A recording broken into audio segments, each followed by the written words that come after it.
We're here to discuss the astrology between November the 26th and December 3rd. Welcome to this podcast. It's going to be, I'm very over caffeinated right now. So we'll see what happens. We'll see what happens as we talk about astrology. Up top, I need to do I missed a transit last week, okay? On the 25th of November, Mercury entered shadow.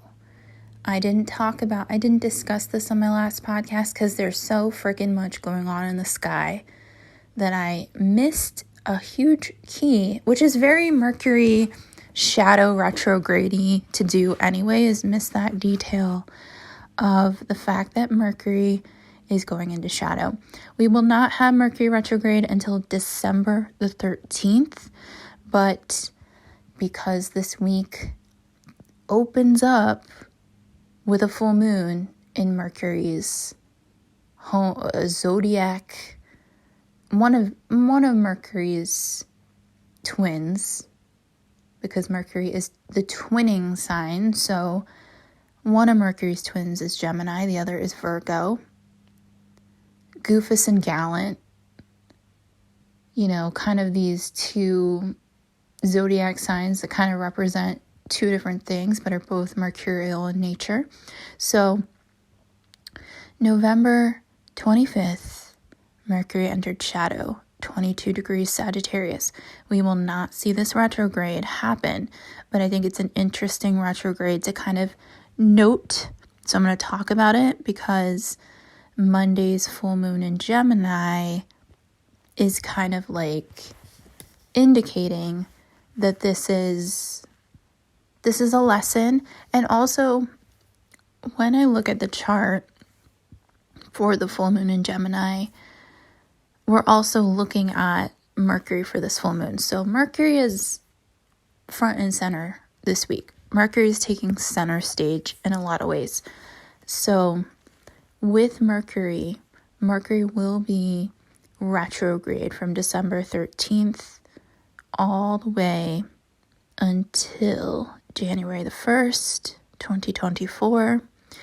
And December 13th is from 8 degrees Capricorn and we'll go back to 22 degrees of Sag. So note this week, because this week reflects into the beginning of 2024 for us.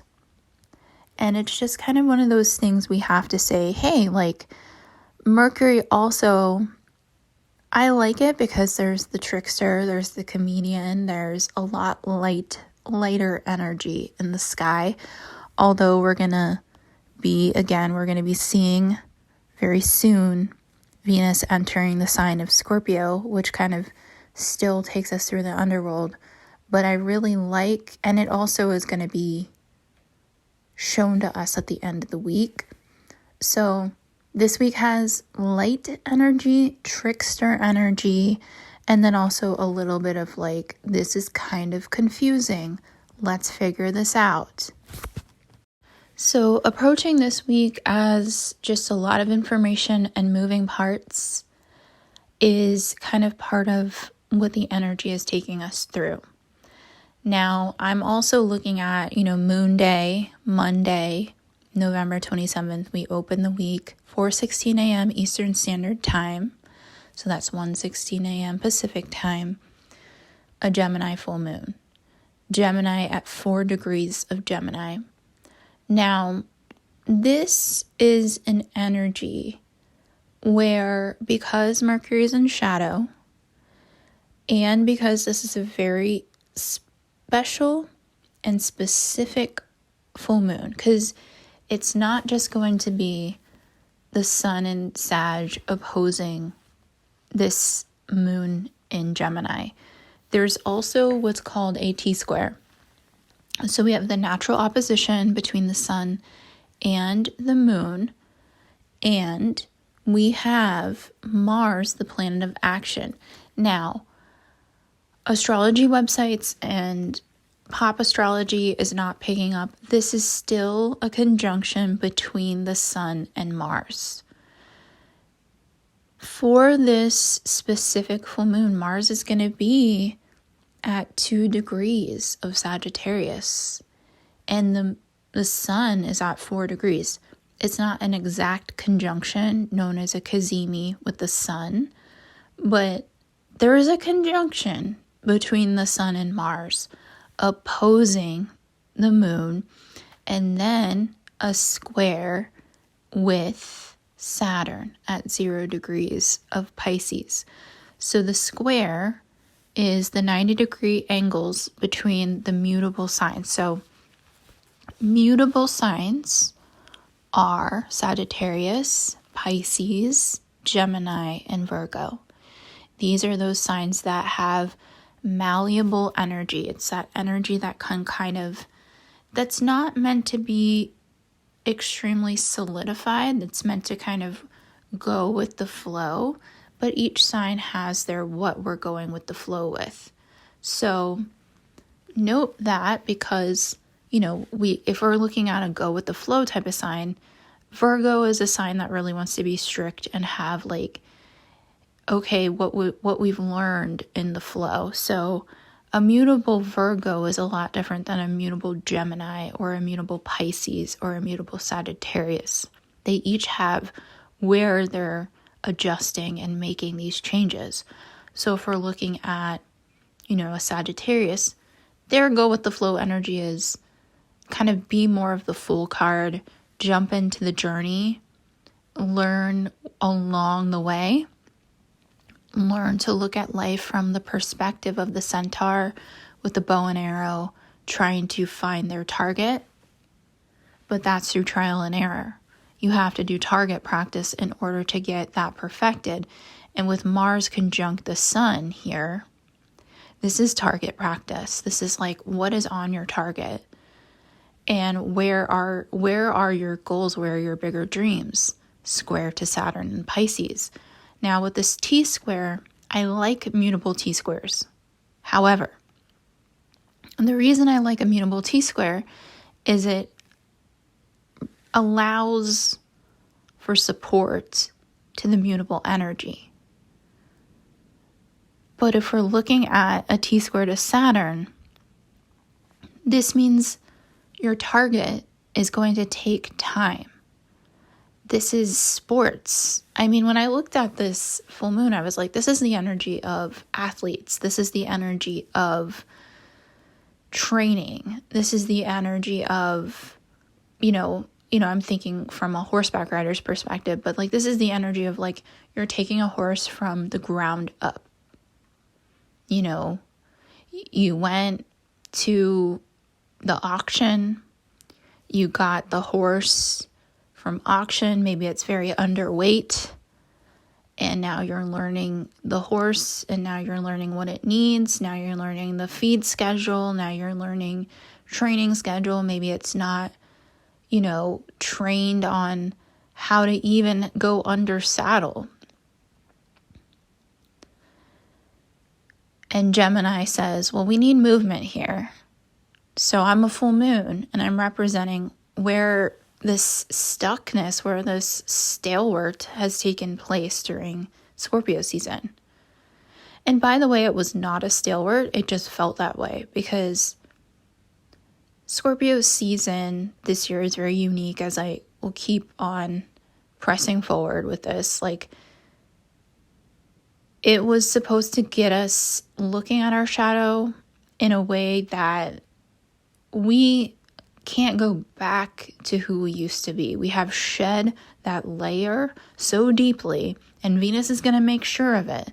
And when Venus goes through a sign, it's a lot different than Mars, who went through the sign of Scorpio. So when Venus goes through Scorpio, she's going to be like, I'm actually feminine cleanup crew. And I'm here to let you know, your desires are valid. What you want is valid, but give me some time.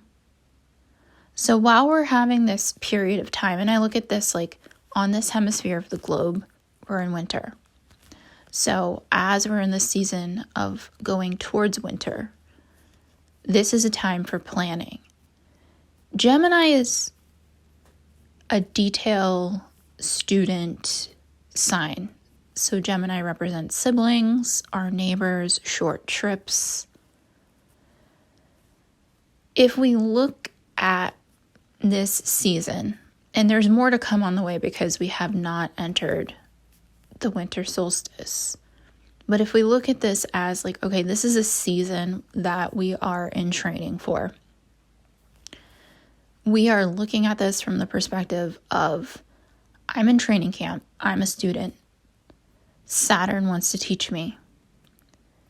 A full moon means a release. So the way I look at this, if you resist, and the resistance is in not wanting to learn the lesson Saturn wants to teach. So,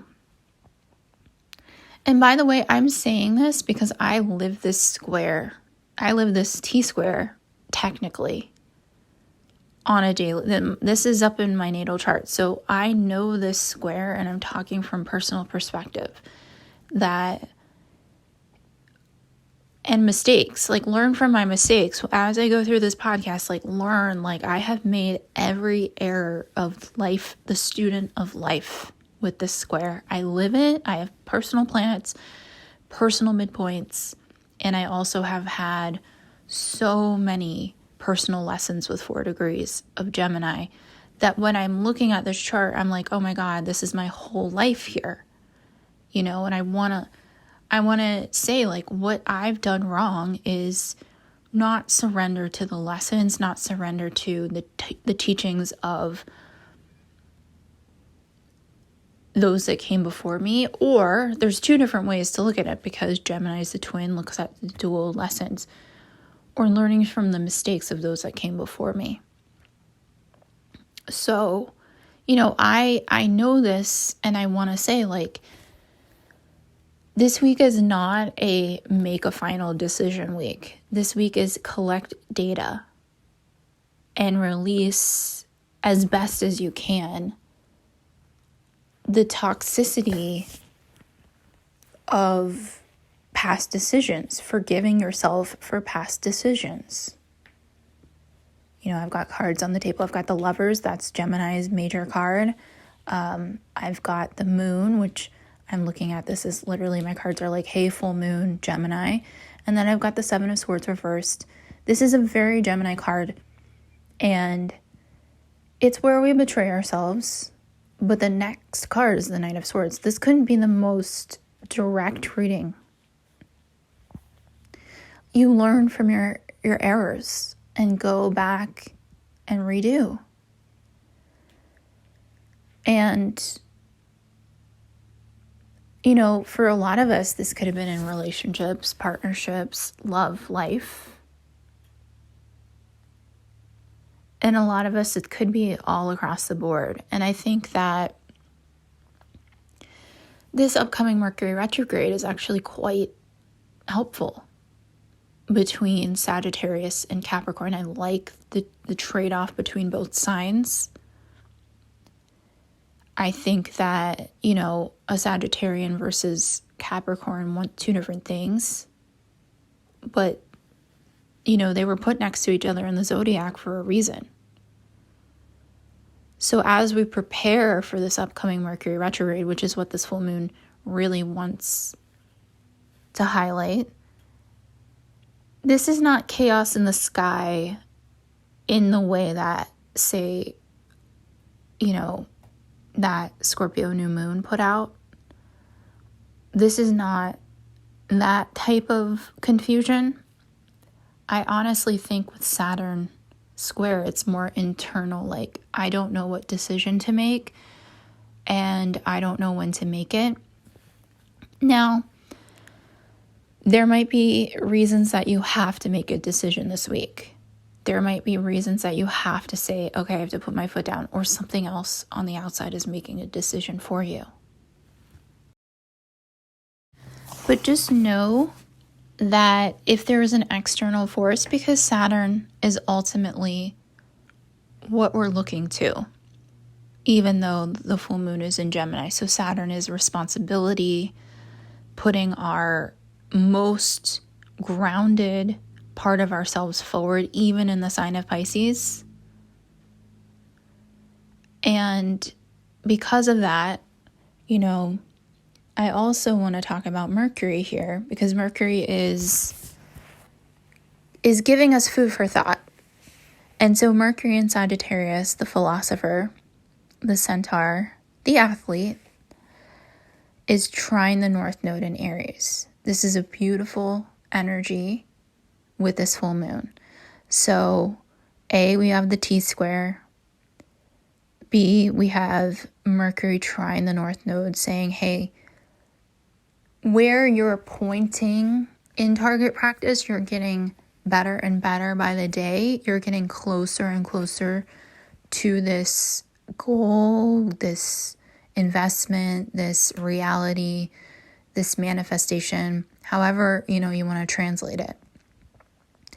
But it's going to take a lot of practice and a lot of balls, a lot of ovaries, a lot of chutzpah, a lot of I have to just be in my courage, North Node Aries.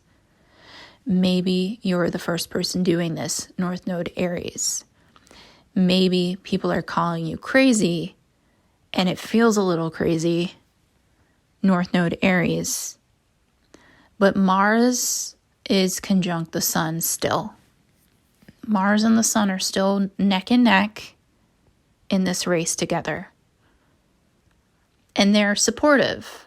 It's a supportive competition. It's healthy competition.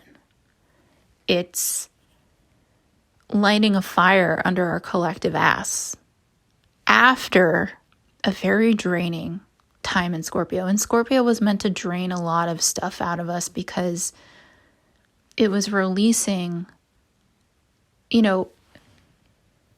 especially for people going through breakups. You don't just go through a breakup and a week later get better. It doesn't happen that way. A relationship that is ending had a reason for starting. This could be in career too. This could be, because Saturn's here, this could be about changing jobs, bosses, authority figures. But this is not from Pluto's side, and Pluto comes through at the end of the week, so we'll get to that. This is from Saturn's side. And Saturn wants to put us through the paces. Saturn wants to start us, and I'm sorry, I came up in the horse world, the horse industry, and this is the time of the horse. So this is the I don't know, similes, metaphors, I don't know. I have to look at this as a horse race. I have to look at this as in every horse race, every horse has its running style. And every horse has its way. And there's different ways that you can train a horse. There's different types of riding horses. There's different seats of riding horses, English or Western. And then within those kind of styles, there's different styles. So there's English, people jump, people do something called dressage. There's different ways you can train and breed and show your horses. And it's a huge community. And then there's Western that has its whole other community, and it's more, based on rodeo styles and these are huge industries. And when I look at this full moon as how are you training, if you look at yourself as this horse in the race, whether it's in business, whether it's in life, whether it's in however you're tackling your obstacles, how are you personally, assessing how you go about the details? Gemini is quite into actually looking at the words, down to, what does this sentence mean? If Gemini is a comedian, then Gemini is a one-liner comic. They are looking at what are the beats in this sound? What are the notes in this I don't know, musical theory? How are we looking at this? Can we put a chord here? Can we put, can we add violin in the back? This is as detailed as it gets. Gemini is also tricky too, because when Mercury's in shadow or in retrograde, there can be things that are overlooked. But I think with Mercury in Capricorn down the way, it's like, okay, things got overlooked. Things got lost in the sauce a little bit. And this is also saying, okay, so how do we go back and retrain? How do we go back and reconnect? So horse race again, like, all right, so I rode something called dressage. Dressage is very detailed. And when we had show season, sometimes like things get lost in training because you're trying to get ready to go be beautiful and show and like look great. But like if something gets lost in the training, then you have to go back and re-fucking do it and relearn it. And that's all part of the process. So you go to a horse show and you learn at the horse show that your horse has terrible canter. Not that your horse, but that you have going from trot to canter is really hard in a show setting. And you go, fuck, when we were training, like I was just working on, trot to walk or all this stuff. And now it's like, now we have to go back home and now we have a whole season of winter to work on this and then go back in the spring and retry this.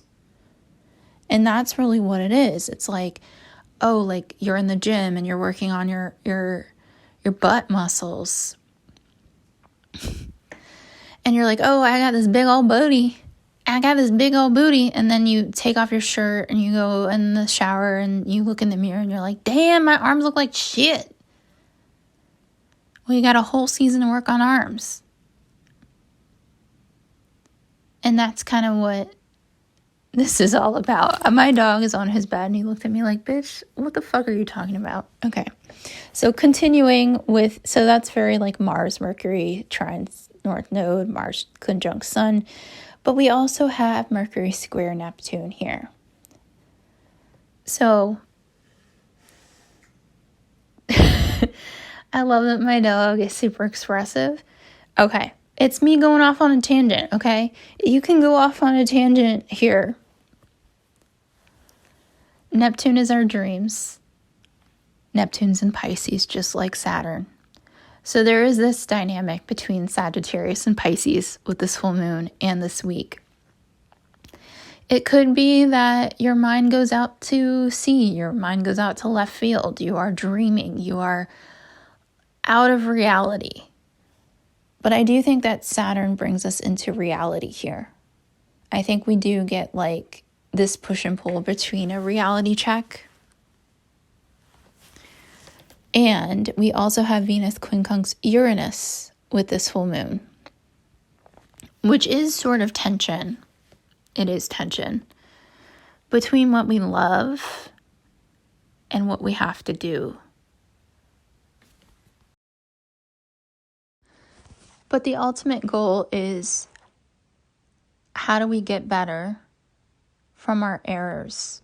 And that is going to be a theme for probably the rest of the year into next. How do we get better knowing the information we have now? Trial and error. And so Venus might want to be perfect. Uranus might want to be grounded, but can't be ever. I'm just saying Uranus is in Taurus. So there's a little bit of wanting to maybe rest and relax, wanting to unwind, but kind of having to have your foot on the pedal the whole week. It is going to be a fast week. I feel like time will just feel like it flew by this week. And as we move from this full moon on the 27th, we also have the 29th, where Jupiter at 7 degrees Taurus is quincunx the Sun in Sagittarius. Again, friction. And this is like specifically related to the bigger picture. So you might see that bigger picture and you're like, fuck, I can see that I can get to this goal, but holy shit, like there's still so much more to do. And on the same day, the 29th, this is a day to circle as well. So we have the full moon 27th. 29th, Venus is also conjunct the South Node. This is big. Venus has a lot going on this week too. And Venus is like love, relationships, romance, pleasure. And on the South Node can go either way. For some people, the South Node, any planet conjunct the South Node brings in the love of your life, brings in the best thing that's ever happened to you because it was owed to you from a past thing. Sometimes this can also be, okay, Venus, my heart, my lover's card, is learning something about past not so great, codependent, not in your best interest, toxic trauma bond shit.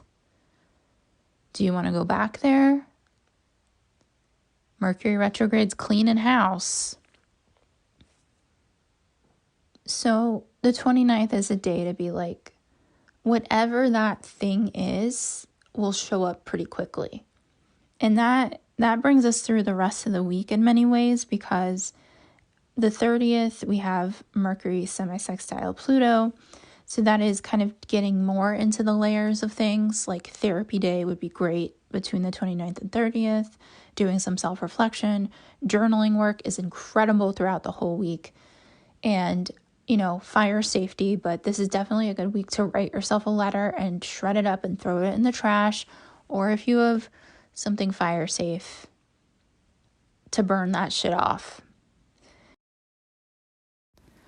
And then on December 1st, we have the Sun sesquiquadrate, the North Node in Aries. We also have Mercury entering the sign of Capricorn. So this kind of is letting us know, hey, we are trying to get our ducks in a row. We are trying to get more in our responsible Saturn ways with Mercury. Our mind might get a lot more serious. A little bit more dry humor, a little bit more wit with that.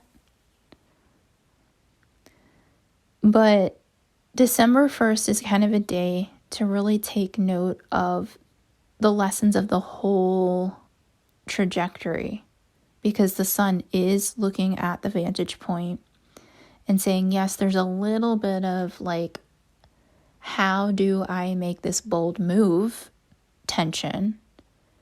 Because maybe there's not a lot of people supporting you. Maybe there's an obstacle you have to overcome based on your past South Node Venus. Maybe you're in a glow up stage after somebody said some shit. Another thing is to pay attention if there's gossip with all this Gemini in the sky at the beginning of the week. Mercury, very active. So if there's a little gossip artists against you, some Seven of Swords against your ass, know the cards are in your favor. Know that this is like, hey, this made me feel a certain way. Somebody's talking about me, or, you know, and that's okay. Let them talk. Let them talk. Let them talk with this Mercury energy. Because as Mercury enters Capricorn, that's also accountability for shit people say. And people have to take accountability for shit they say during this Mercury retrograde. Everybody makes mistakes. Everybody makes mistakes. Everybody. That's why we're human. But just know when Mercury enters Capricorn and there is a retrograde between Sag and Cap, it's saying, okay, well, you said this shit. We got to have a heart-to-heart here. And then on December 2nd, so this is going to be a longer term range. And it'll take us through most of January 2024. So this is longer term. December 2nd, Mercury is sextile Saturn. I love this. I'm here for it. So Mercury at 1 degree Capricorn, sextile Saturn at 1 degree Pisces. This is like, all right, I'm going to take an internal, reflective, hard-ass look at what this full moon really wanted me to let go. And it's very matter of fact. It's very much saying, you grew. You grew. Now let's grow. You grew. Now let's grow. Grow with a capital G. All GROW.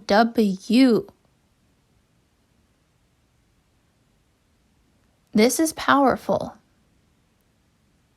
You know, power stance. Top of the mountain goat. Climbing that mountain of success. And this is learned through responsibility. So I like December 2nd. December 3rd, Mars is quincunx Jupiter. Again, tension. Now, this is an important day to circle. I know my next podcast will also include this day, but Venus is square Pluto. So Mars and Venus on December 3rd have a lot of come to truth. Again, I'm somebody who enjoys squares. I think squares are huge lessons. But with Venus square Pluto and Mars quincunx Jupiter, Mars, the divine masculine's lesson, is to surrender, to faith. Mars is in Sagittarius at 6 degrees. Jupiter's at 6 degrees Taurus. And that can be hard a lot of times for the divine masculine energy. And whether it's a divine masculine in our lives or your own divine masculine within yourself, there is a moment of like, I have to have true faith in this decision, in this route that I'm going, in this assignment that I'm on, in this training camp that I'm in of life. And with Venus square Pluto, you know, Venus just went across the South Node. She's cleansing. She's trying to live her best life after she came through some bullshit. And by the way, when she's square Pluto, she's like, what more? Okay? I know I'm about to go through Scorpio. Okay? But let me just tell you, as Venus, this is what she's saying, not me. Venus is just like, bitch, I went retrograde. I went through my shadow. I went through the hell realms. I was in Leo for a long time. I dealt with my ego. I chipped away at my soul. I came out the other side. There's more to do. Fucking hell. And she's in Libra. And she's looking at the balanced scales of justice. And she's like, wait a second. Am I taking on other people's shit? Pluto square. Pluto in Capricorn. Who's capitalism and patriarchy, right? And Pluto's like, yeah, you have. You want to take on more? Because you're about to go through Scorpio. Do you want to take on more before you go into Scorpio? And she's like, I don't think I have a choice. I've got another season. So she's at 28 degrees Libra, so we have 2 more degrees before she gets into Scorpio, and she's squaring. So it's like her doorway before she enters the sign of Scorpio. And we'll get into that next week. But you're going to get a lesson here with that precursor as Venus goes over the South Node, so circle the 29th, and then when she has a square with Pluto. So we top the week off like very like fleety, airy energy and fiery at the beginning of the week. And then we kind of end the week not in Scorpio vibes, not in that like slogging in the mud. But we end the week with a little like, I kind of want to see what next week has to bring. I kind of want to understand what all of this is. So there's a seeking of knowledge here this week, I would say. There's an understanding that we are a perpetual intern to ourselves. We are always at the University of Planet Earth. And I think that's a beautiful thing. And I don't know if I went off on a crazy tangent this week, but I definitely went off on some Sagittarius tangents this week. So a lot of people might be doing that as well. But I just hope that you have an amazing full moon in the sign of Gemini. I really love astrology. It just brings us so many lessons, and it feels like we're just like on this continuous choose your own adventure of planet Earth. So take care and have a lovely week ahead.